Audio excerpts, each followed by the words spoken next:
Hey everyone, and welcome to this explainer. Let's just dive right into it today because we're looking at a deeply relatable, honestly kind of painful emotional problem. I want you to think back to a time when you finally hit a massive goal.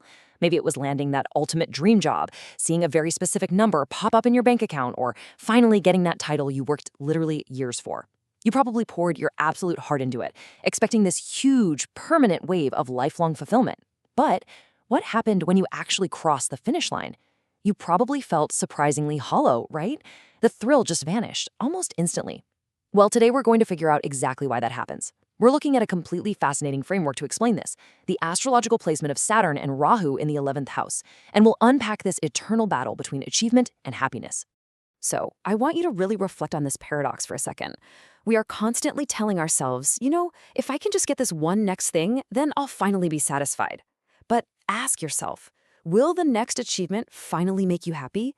Look, if past performance is any indicator, probably not by itself. And that right there is the central mystery we're going to decode today.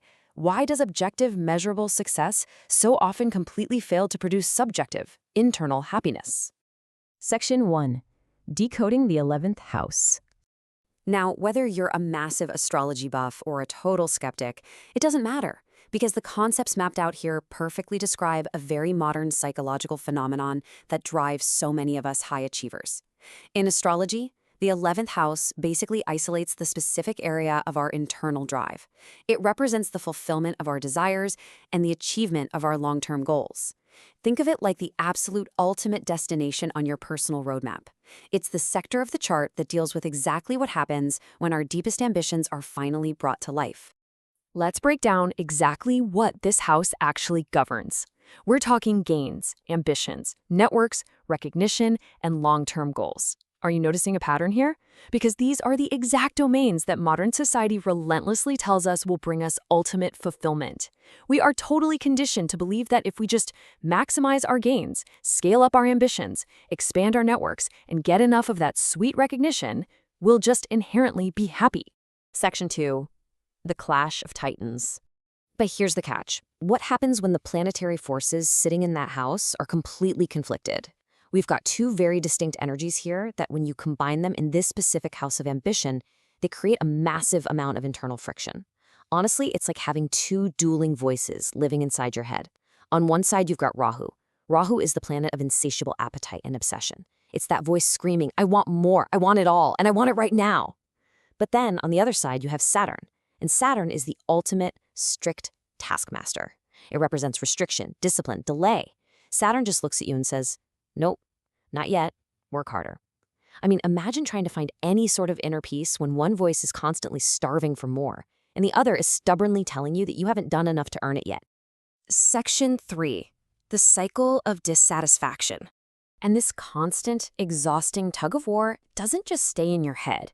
It bleeds into your real life, creating this relentless loop that plays out as the classic moving goalpost phenomenon. Here's how it goes. Step 1. You put in the grueling, heavy lifting work that Saturn demands, and boom, you finally hit your goal. Achievement unlocked. Step 2, you get this fleeting rush of temporary satisfaction.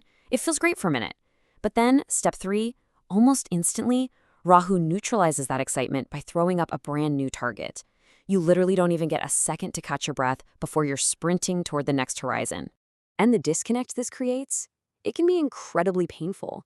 You can look at your life on paper and clearly see that your career growth, your money, your status, social success, the whole shebang, is rapidly increasing. By all accounts, you are doing everything right.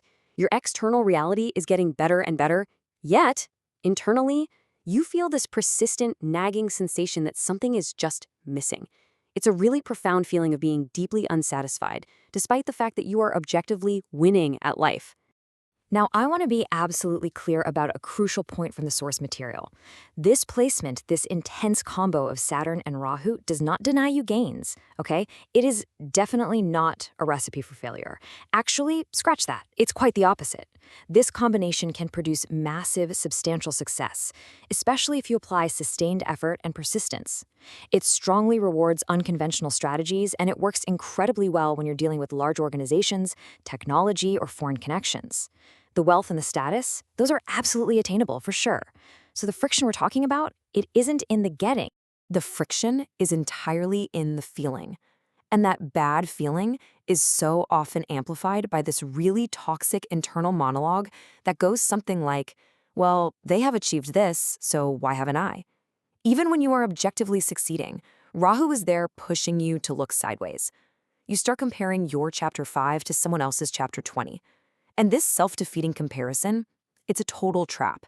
It guarantees that no matter how high you climb, the goalpost is going to keep moving, simply because someone else out there will always have just a little bit more. Section 4. Finding real happiness. So how on earth do we stop running on this endless treadmill? Well, the core takeaway here is profoundly simple, but yeah, it's incredibly difficult to master. The problem is not a lack of achievement. The real issue is that your ability to actually enjoy those gains is fundamentally broken. When Saturn and Rahu are chilling in your 11th house, your achievement muscle is just massive and totally ripped, but your enjoyment muscle, it has completely atrophied. To actually find peace, you have to repair the internal mechanism that allows you to feel the joy of your own hard work. And doing that requires a massive, massive mindset shift. The old pattern relies entirely on using achievement as the primary measure of your self-worth. But as long as you do that, you're never going to feel full. The next promotion, the next big payday, the next award, none of it can permanently fix an internal void. This pattern only breaks when success shifts into being something you actually enjoy, rather than just a metric you constantly use to prove your right to exist. Which leaves us with one really critical question to end on. Are you using achievement as the primary measure of your self-worth? Take a second and really think about it. Because if the answer is yes, then maybe it's time to realize that the deep satisfaction you are relentlessly chasing, it's not going to come from the next target you acquire. It's going to come from finally giving yourself permission to stop proving your worth and just starting to enjoy the incredible things you've already built. Take a moment today to evaluate your own relationship with success. Thank you so much for joining me for this explainer, and I really hope this gave you a valuable new perspective on your own ambitions.